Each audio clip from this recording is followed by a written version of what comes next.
Hi friends, ಎಲ್ಲರಿಗೂ ನಮಸ್ಕಾರ. Welcome to my channel. Simple ಆಗಿ ಅವಲಕ್ಕಿ ಚೂಡ ಹೇಗೆ ಮಾಡೋದು ಅಂತ ತೋರಿಸ್ಕೊಡ್ತಾ ಇದ್ದೀನಿ. ಇದು ಪೇಪರ್ ಅವಲಕ್ಕಿ ಒಗ್ಗರಣೆ ಅಂತ ಕೂಡ ಕರಿತೀವಿ. ತುಂಬಾ ಕ್ರಿಸ್ಪಿಯಾಗಿರುತ್ತೆ.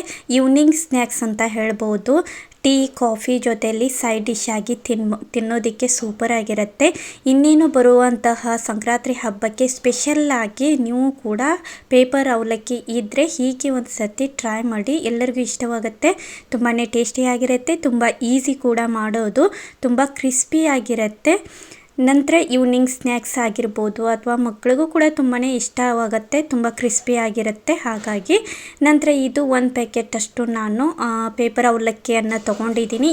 1 ಪ್ಯಾಕೆಟಷ್ಟು ಪೇಪರ್ ಅವಲಕ್ಕಿ. ನಂತರ ಬೇಕಾಗುವಂಥ ಸಾಮಗ್ರಿಗಳನ್ನ ನೋಡ್ಕೊಂಬರೋಣ. ತುಂಬಾ ಈಸಿ ಕೂಡ ಮಾಡೋದು. ಸಾಸಿವೆ ಜೀರಿಗೆ 1 ಟೀ ಸ್ಪೂನಷ್ಟು ತೊಗೊಂಡಿದ್ದೀನಿ. ಇದು ಹುರ್ಕಡಲೆ ಅಂದರೆ ಪುಟಾಣಿ ಬೇಳೆ ಅಂತೀವಿ, ಅರ್ಧ ಕಪ್ ಇದೆ. 1 ಕಪ್ಪು ಕಡಲೆ ಬೀಜ ಅಂದರೆ ಶೇಂಗಾ ಕಾಳು, ಬ್ಯಾಡಗೆ ಮೆಣಸಿನ್ಕಾಯಿ 4ರಿಂದ 5, 2 ಟೇಬಲ್ ಸ್ಪೂನು ಖಾರದ ಪುಡಿ, 1 ಟೀ ಸ್ಪೂನಷ್ಟು ಉಪ್ಪು, 1 ಟೀ ಸ್ಪೂನ್ಗಿಂತ ಕಡಿಮೆ ಅರಿಶಿಣ ಪುಡಿ, 1 ಟೀ ಸ್ಪೂನ್ಗಿಂತ ಕಡಿಮೆನೇ ಸ್ವಲ್ಪ ನಾನು ಸಕ್ಕರೆ ತೊಗೊಂಡಿದ್ದೀನಿ ಅಂದರೆ ಶುಗರ್. ನಂತರ ತೆಂಗಿನಕಾಯಿ, ಸ್ವಲ್ಪ ಹಸಿ ತೆಂಗಿನಕಾಯಿನ ಕಟ್ ಮಾಡಿ ಇಟ್ಕೊಂಡಿದ್ದೀನಿ, ಕರಿಬೇವು ಸೊಪ್ಪು, ನಂತರ ಬೆಳ್ಳುಳ್ಳಿನ ಜಜ್ಜಿ ಇಟ್ಕೊಂಡಿದ್ದೀನಿ. ತುಂಬಾ ಚೆನ್ನಾಗಿರುತ್ತೆ. ಒಂದು ಸರ್ತಿ ಹೀಗೆ ಟ್ರೈ ಮಾಡಿ, ಎಲ್ಲರಿಗೂ ಇಷ್ಟವಾಗುತ್ತೆ. ನಂತರ ನಾನಿಲ್ಲಿ ಕ್ಲೀನ್ ಮಾಡ್ಕೊಳ್ತಾ ಇದ್ದೀನಿ. ಇವು ಪೇಪರ್ ಅವಲಕ್ಕಿಯನ್ನು ಸ್ವಲ್ಪ ಕಸ ಇರುತ್ತೆ, ಹಂಗೆ ಸ್ವಲ್ಪ ಪುಡಿಯಾಗಿರುತ್ತೆ ನೋಡಿ ಜಾಸ್ತಿ. ಹಾಗಾಗಿ ಇದು ತುಂಬ ತೆಳುವಾಗಿರುತ್ತೆ ಅಲ್ವಾ, ಹಾಗಾಗಿ ಇದು ಸ್ವಲ್ಪ ಪುಡಿ ಜಾಸ್ತಿನೇ ಇರುತ್ತೆ. ಅದನ್ನು ಸಪ್ರೇಟಾಗಿ ತೆಗೆದಿಟ್ಕೊಳ್ತಾ ಇದ್ದೀನಿ. ಒಂದು ದೊಡ್ಡ ಪಾತ್ರೆಯನ್ನು ತೊಗೊಂಡಿದ್ದೀನಿ ನೋಡಿ. ಹೀಗೆ ಮೇಲ್ಗಡೆ ಇರುವಂಥ ಪೇಪರ್ ಅವಲಕ್ಕಿಯನ್ನು ತೆಗೆದು ಸಪ್ರೇಟಾಗಿ ಇಟ್ಕೊಂಡು ಕೆಳಗಡೆ ಅಂತ ಸ್ವಲ್ಪ ಪುಡಿಯಾಗಿ ಬರುತ್ತೆ, ಅಥವಾ ಏನಾದರೂ ಕಸ ಕಡ್ಡಿ ಇದ್ದರೆ ತಗೊಂಡಂಗಾಗತ್ತೆ.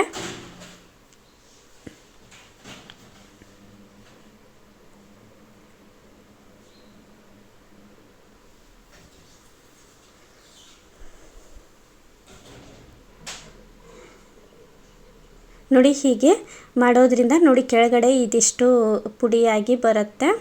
ಇದನ್ನು ಸಪ್ರೇಟಾಗಿ ತಗೊಂಡಿದ್ದೀನಿ ನೋಡಿ. ಇದಿಷ್ಟು ಪೌಡರ್ ಆಯಿತು. ನಂತರ ಇದಿಷ್ಟು ಕ್ಲೀನ್ ಮಾಡಿರೋದನ್ನು ಸ್ವಲ್ಪ ಗ್ಯಾಸ್ ಮೇಲೆ ಇಟ್ಟು ಬಿಸಿ ಮಾಡ್ಕೋತಾ ಇದ್ದೀನಿ. ಇದು ತುಂಬ ಕ್ರಿಸ್ಪಿ ಇದ್ದರೆ ಬಿಸಿ ಮಾಡೋ ಅವಶ್ಯಕತೆ ಇಲ್ಲ. ಸ್ವಲ್ಪ ಮೆತ್ತಗಿದ್ದರೆ ಬಿಸಿ ಮಾಡ್ಕೊರಿ, ಕ್ರಿಸ್ಪಿಯಾಗಿ ಬರುತ್ತೆ. ನಾನು ಒಂದು 2ರಿಂದ 3 ನಿಮಿಷ ಅಷ್ಟೇ ಬಿಸಿ ಮಾಡ್ಕೋತಾ ಇದ್ದೀನಿ. ಪಾತ್ರೆ ಸ್ವಲ್ಪ ಬಿಸಿ ಆದರೆ ಸಾಕು, ಇದು ಕೂಡ ಕ್ರಿಸ್ಪಿಯಾಗಿ ಬಿಸಿ ಆಗುತ್ತೆ. ಜಾಸ್ತಿ ನಾವು ಫ್ರೈ ಮಾಡ್ಕೊಂಡ್ಬಿಟ್ರೆ ಪೇಪರ್ ಅವಲಕ್ಕಿ ಸ್ವಲ್ಪ ಮುದ್ದೆ ಆಗಿಬಿಡುತ್ತೆ. ಅದಕ್ಕೋಸ್ಕರ ಮೀಡಿಯಮ್ದಲ್ಲಿ ಸಣ್ಣ ಉರಿ ಇಟ್ಕೊಂಡು ಇದನ್ನು ಫ್ರೈ ಮಾಡ್ಕೋತಾ ಇದ್ದೀನಿ. 1-2 ನಿಮಿಷ ಇದ್ಮೇಲೆ ಗ್ಯಾಸ್ ಮೇಲೆ ಇಟ್ಟು ನಂತರ ಇವಾಗ ತೆಗೆದು ಹಾಕ್ತಾ ಇದ್ದೀನಿ, ಗ್ಯಾಸ್ ಆಫ್ ಮಾಡಿಬಿಟ್ಟು. ಇಷ್ಟಿದ್ರೆ ಸಾಕು. ನಂತರ ಇಲ್ಲಿ ನಾನು ಕಡಾಯಿಗೆ ಮೊದಲೇ ಸ್ವಲ್ಪ 2 ಚಮಚ ಎಣ್ಣೆ ಹಾಕ್ಕೊಂಡಿದ್ದೆ. ಎಣ್ಣೆ ಸ್ವಲ್ಪ ಜಾಸ್ತಿ ಇದ್ದರೆ ಚೆನ್ನಾಗಿರುತ್ತೆ. ನಂತರ 1 ಕಪ್ಪಷ್ಟು ಕಡಲೆ ಬೀಜ ಹಾಕ್ಕೊಂಡು ಅದನ್ನು ಫ್ರೈ ಮಾಡ್ಕೋತಾ ಇದ್ದೀನಿ. ಸಣ್ಣ ಉರಿ ಇಟ್ಕೊಂಡೇ ಫ್ರೈ ಮಾಡ್ಕೊರಿ. ಸ್ವಲ್ಪ ಇದು ಸಿಡಿಬೇಕು, ಅಂದರೆ ಇದು ಸ್ವಲ್ಪ ಈ ಥರ ಸಿಡಿತಾ ಇದ್ದರೆ ಕ್ರಿಸ್ಪಿಯಾಗಿ ಬರುತ್ತೆ, ಮೆತ್ತಗಾಗಂಗಿಲ್ಲ. ನಂತರ ಹುರ್ಕಡಲೆ ಕೂಡ ಹಾಕ್ಕೊಂಡಿದ್ದೀನಿ. ಸಾಸಿವೆ ಜೀರಿಗೆ 1 ಟೀ ಸ್ಪೂನಷ್ಟು ಅದನ್ನು ಹಾಕ್ಕೊಂಡು ಇದು ಕೂಡ ಸಣ್ಣ ಉರಿ ಇಟ್ಕೊಂಡು ಸ್ವಲ್ಪ ಕೆಂಪಗಾಗೋ ಥರ ಫ್ರೈ ಮಾಡ್ಕೋತಾ ಇದ್ದೀನಿ. ಹೀಗೆ ನಾವು ಮೇನ್ ಇರೋದು ಫ್ರೈಯನ್ನೇ ನೋಡಿ. ಹೀಗೆ ನಾವು ಚೆನ್ನಾಗಿ ಇವನ್ನೆಲ್ಲ ಫ್ರೈ ಮಾಡಿಕೊಂಡ್ರೆ ಮೆತ್ತಗಾಗೋದಿಲ್ಲ ಬೇಗನೆ. ನಾವು 15 ದಿವಸ ಅಥವಾ 20 ದಿವಸ ಇಟ್ಕೊಂಡು ತಿನ್ಬೋದು. ನಂತರ ಇವಾಗ ಕಟ್ ಮಾಡಿ ಇಟ್ಕೊಂಡಿರುವಂಥ ಕೊಬ್ಬರಿ, ಬ್ಯಾಡಗೆ ಮೆಣಸಿನ್ಕಾಯಿ, ನಂತರ ಇಲ್ಲಿ ಕರಿಬೇವು ಸೊಪ್ಪು ಎಲ್ಲವನ್ನು ಹಾಕ್ಕೊಂಡು ಸಣ್ಣ ಉರಿ ಇಟ್ಕೊಂಡೇ ಫ್ರೈ ಮಾಡ್ಕೋತಾ ಇದ್ದೀನಿ. ಹೈ ಫ್ಲೇಮಲ್ಲಿ ಇರಬಾರ್ದು, ಇದು ಸಣ್ಣ ಉರಿ ಇಟ್ಕೊಂಡು ಫ್ರೈ ಮಾಡ್ಕೊರಿ.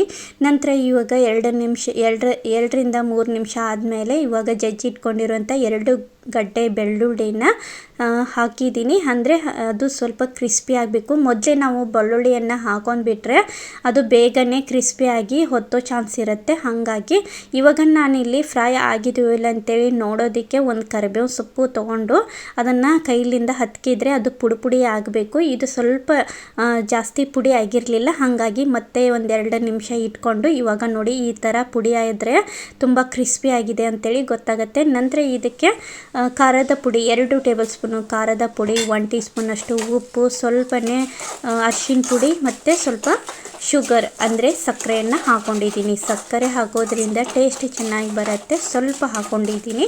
ಹಾಕ್ಕೊಂಡು ಚೆನ್ನಾಗಿ ಇದನ್ನು ಒಗ್ಗರಣೆಯನ್ನು ಮಿಕ್ಸ್ ಮಾಡ್ಕೋತಾ ಇದ್ದೀನಿ. ಮಿಕ್ಸ್ ಮಾಡಿಕೊಂಡು ಇದು ಕೂಡ 3-4 ನಿಮಿಷ ಹಾಗೆ ಇಟ್ಕೊಂಡು ಗ್ಯಾಸ್ ಆಫ್ ಮಾಡಿಬಿಟ್ಟು ಇದನ್ನು ನಾವು ಜಾಸ್ತಿ ಹೊತ್ತು ಇಡಬಾರ್ದು ಗ್ಯಾಸ್ ಮೇಲೆ, ಅಂದರೆ ಖಾರ ಉಪ್ಪು ಎಲ್ಲ ಹೊತ್ತೋ ಚಾನ್ಸ್ ಇರುತ್ತೆ. ಹಾಗಾಗಿ 1-2-3 ನಿಮಿಷ ಚೆನ್ನಾಗಿ ಮಿಕ್ಸ್ ಮಾಡ್ಕೊಳ್ಳೋ ತನಕ ಇಟ್ಕೊಂಡು ನಂತರ ಕೆಳಗಡೆ ಇಟ್ಟು ಸ್ವಲ್ಪ ಆರಿದ ತಕ್ಷಣವೇ ಇವಾಗ ಇಲ್ಲಿ ಕ್ಲೀನ್ ಮಾಡಿ ಇಟ್ಕೊಂಡಿರುವಂಥ ಪೇಪರ್ ಅವಲಕ್ಕಿ ಮೇಲೆ ಒಗ್ಗರಣೆಯನ್ನು ಹಾಕಿದ್ದೀನಿ. ಹಾಕಿ ನಂತರ ಇದು ಕೂಡ ಚೆನ್ನಾಗಿ ಮಿಕ್ಸ್ ಮಾಡ್ಕೊಳ್ಬೇಕು.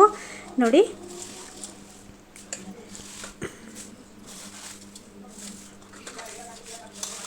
ಕೈಲಿಂದ ಪ್ರೆಸ್ ಮಾಡಿ ಚೆನ್ನಾಗಿ ಇದನ್ನು ಮಿಕ್ಸ್ ಮಾಡ್ಕೊರಿ.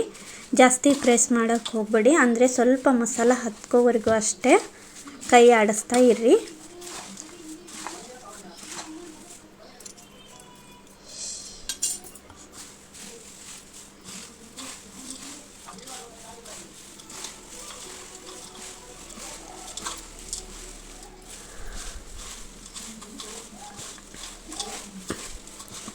ಹೀಗೆ ನಾವು ಮಸಾಲನ ಸ್ವಲ್ಪ ಜಾಸ್ತಿ ಹೊತ್ತು ಕ್ರಿಸ್ಪಿ ಆಗೋ ತನಕ ಫ್ರೈ ಮಾಡಿಕೊಂಡ್ರೆ ಹೀಗೆ ನಾವು ಜಾಸ್ತಿನೇ ಮಾಡಿಕೊಂಡು 1 ತಿಂಗಳ ತನಕ ಹಾಗೆ ಇಟ್ಕೊಂಡು ತಿನ್ಬೋದು.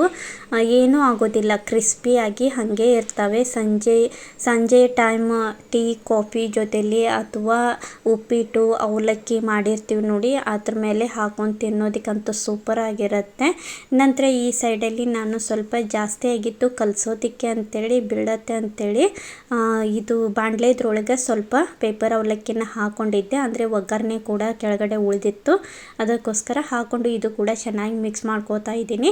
ಮಿಕ್ಸ್ ಮಾಡ್ಕೊಂಡ ನಂತರ ಎರಡನ್ನೂ ಮಿಕ್ಸ್ ಮಾಡಿಕೊಂಡು ಮನೆಯಲ್ಲಿ ಏನಾದರೂ ಶೇವ್ ಅಂದರೆ ಬೇಸನ್ನಿಂದ ಶೇವದು ಇರುತ್ತೆ ನೋಡಿ, ಅದು ಇದ್ದರೆ ಮಿಕ್ಸ್ ಮಾಡ್ಕೊಳ್ಳಿ. ಬೂಂದಿ ಅಥವಾ ಶೇವ್ ಏನಾದರೂ ಇದ್ದರೆ ಅಂದರೆ ಚೆನ್ನಾಗಿ ಬರುತ್ತೆ, ಚೆನ್ನಾಗಿ ಟೇಸ್ಟ್ ಬರುತ್ತೆ.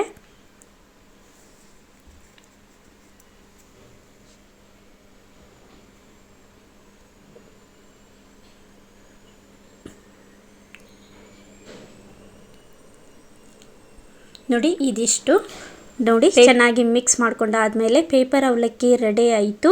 ಹಾಗೆ ನೀವು ಪೇಪರ್ ಅವಲಕ್ಕಿನ ಹಂಗೆ ತಿನ್ಬೋದು, ಇಲ್ಲ ಅಂದರೆ ಶೇವ್ ಇದ್ದರೆ ಸ್ವಲ್ಪ ಶೇವನ್ನ ಮಿಕ್ಸ್ ಮಾಡಿ ತುಂಬ ರುಚಿಯಾಗಿ ಬರುತ್ತೆ. ನಂತರ ಇವಾಗ ಮಿಕ್ಸ್ ಮಾಡ್ಕೋತಾ ಇದ್ದೀನಿ. ಒಂದು ಪ್ಲೇಟಲ್ಲಿ ನಾನು 1 ಪ್ಲೇಟ್ ತುಂಬಾ ತೊಗೊಂಡಿದ್ದೀನಿ ಶೇವನ್ನ, ಅಂದರೆ ಜಾಸ್ತಿ ಇದೆ ಅಲ್ವಾ ಅವಲಕ್ಕಿ, ಹಾಗಾಗಿ ಎಲ್ಲದಕ್ಕೂ ಹತ್ತತ್ತೆ. ಚೆನ್ನಾಗಿ ಇದನ್ನು ಮಿಕ್ಸ್ ಮಾಡಿಕೊಂಡು ಒಂದು ಪ್ಲಾಸ್ಟಿಕ್ ಕವರ್ದಲ್ಲಿ ಹಾಕಿ ಡಬ್ಬದಲ್ಲಿ ಕ್ಲೋಸ್ ಮಾಡಿ ಇಟ್ಬಿಡಿ. 1 ತಿಂಗಳವರೆಗೂ ಅಥವಾ 20 ದಿವಸದ ತನಕನೂ ಕ್ರಿಸ್ಪಿಯಾಗಿ ಹಂಗೆ ಅದ ಟೇಸ್ಟ್ ಒಳಗೆ ಚೆನ್ನಾಗಿರುತ್ತೆ. ನೋಡಿದ್ರಲ್ವಾ, ಈವ್ನಿಂಗ್ ಸ್ನ್ಯಾಕ್ಸ್ ಆಗಿರ್ಬೋದು ಅಥವಾ ಸಂಕ್ರಾಂತಿ ಸ್ಪೆಷಲ್ಲಾಗಿ ಸಂಕ್ರಾಂತಿ ಹಬ್ಬಕ್ಕೆ ಸ್ನ್ಯಾಕ್ಸ್ನ ಮಾಡಿ ನೋಡಿ, ಎಲ್ಲರಿಗೂ ಇಷ್ಟವಾಗುತ್ತೆ. ಈ ಸಿಂಪಲ್ ರೆಸಿಪಿ ಇಷ್ಟ ಆದಲ್ಲಿ ಲೈಕ್ ಮಾಡಿ, ಶೇರ್ ಮಾಡಿ. ಹೊಸದಾಗಿ ನೋಡೋರು ಪ್ಲೀಸ್ ಸಬ್ಸ್ಕ್ರೈಬ್ ಮಾಡ್ಕೊರಿ. ನೀವು ಒಂದು ಸರ್ತಿ ಪೇಪರ್ ಅವಲಕ್ಕಿ ಒಗ್ಗರಣೆಯನ್ನು ಟ್ರೈ ಮಾಡಿ. Thank you. Bye friends, bye.